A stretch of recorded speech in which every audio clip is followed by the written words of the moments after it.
Hi everybody, welcome to Limuru Cottage Hospital. This is Health 101. I'm your host Karima. And kama kawaida, this is where we get to sit down, talk about health issues. Na leo nataka tufanye practical. You know, many times you sit down and discuss maswali zile ambazo unatuliza pale kwenye internet, pale kwenye social media, unatuliza maswali hapa kule kuhusiana na health, but today we want to do it practically so that you can sit at home and know what to do when umekwama mahali, sio? And so today we're going to discuss about, unaona vile unapatanga mtoto mdogo, mtoto mchanga, maybe amebeza kitu ikakwama hapa kwa throat. What do you do? Maybe pengine ameingiza to kabin ama kabegu hivi, some misplaced thing ameingiza kwenye mapua. We are going to see what you can do when you are at home. So please don't go away. We'll be right back after this short break.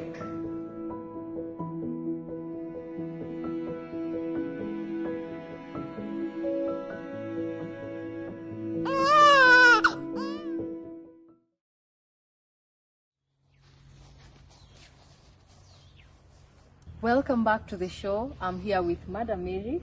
As always, mnajua mimi mambo ya kujua mambo ya afya, health, woi, na umanga inje, but thank God we have Madam here who helps us know things issues pertaining health. Karibu sana. Asante sana. So as soon as you notice your baby is choking, you position your baby over your lap. Okay? Okay. And you support the head and the neck of your baby even as you do that. So this is something quick, but I'm demonstrating, so it's kind of in slow motion. Yes. But this is something that you want to do quickly. You position. Also, you're doing this as fast as you can. As fast as you can. Okay. And of course, being careful that you also don't drop the baby. Yes. So you want to make sure that you keep your cool. You've noticed there's something choking your baby is not crying, your baby is not coughing. That means they are choking on something. And maybe you had been feeding or whatever it is you are doing. So you place the baby on your lap.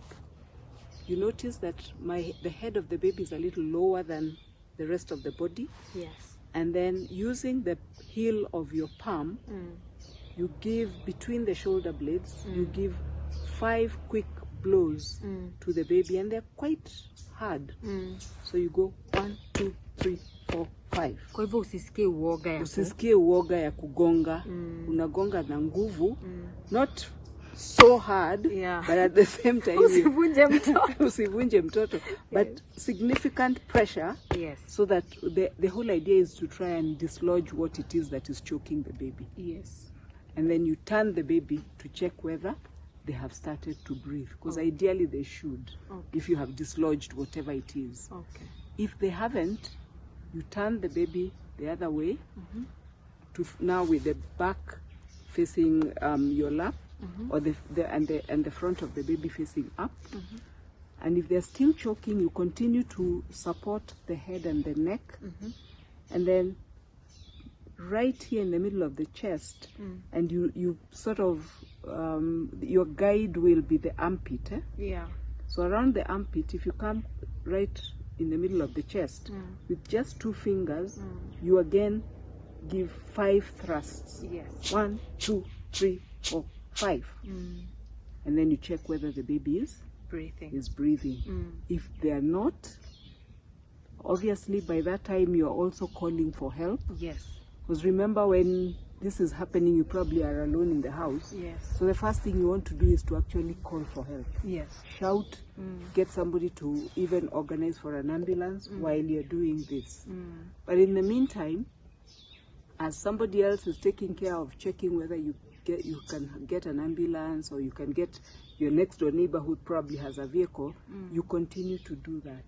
So you continue your thrusts, keep turning the baby, and giving the back taps. Blows.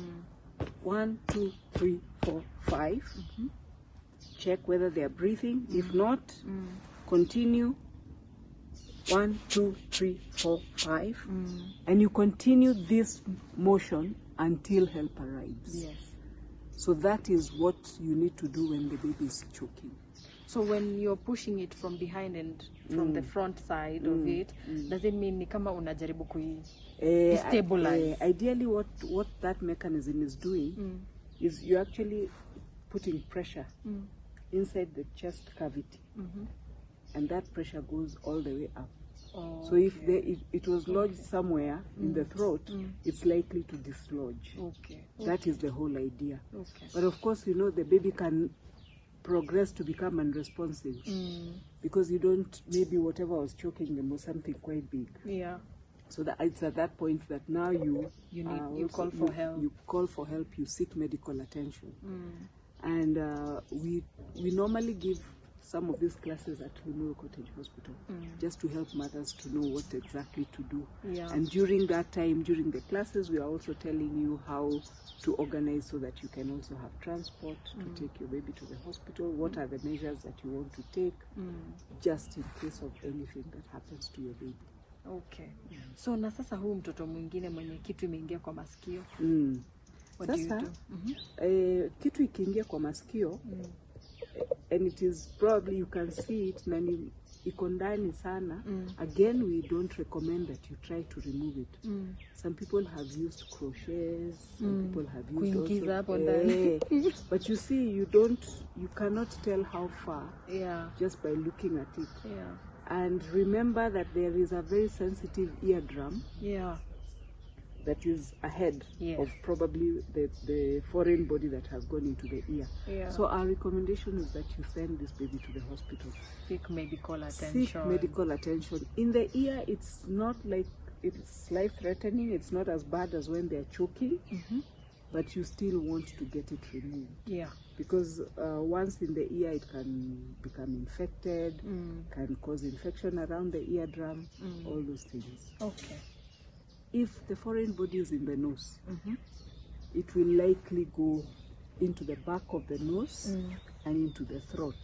So again, it can cause the same choking, like something that went through the mouth. So again, from the nose, you do the same thing. You ensure that you're not pushing whatever it is. You might see it, but baby is still breathing, baby can talk to you, that means they are not choking. Seek medical attention.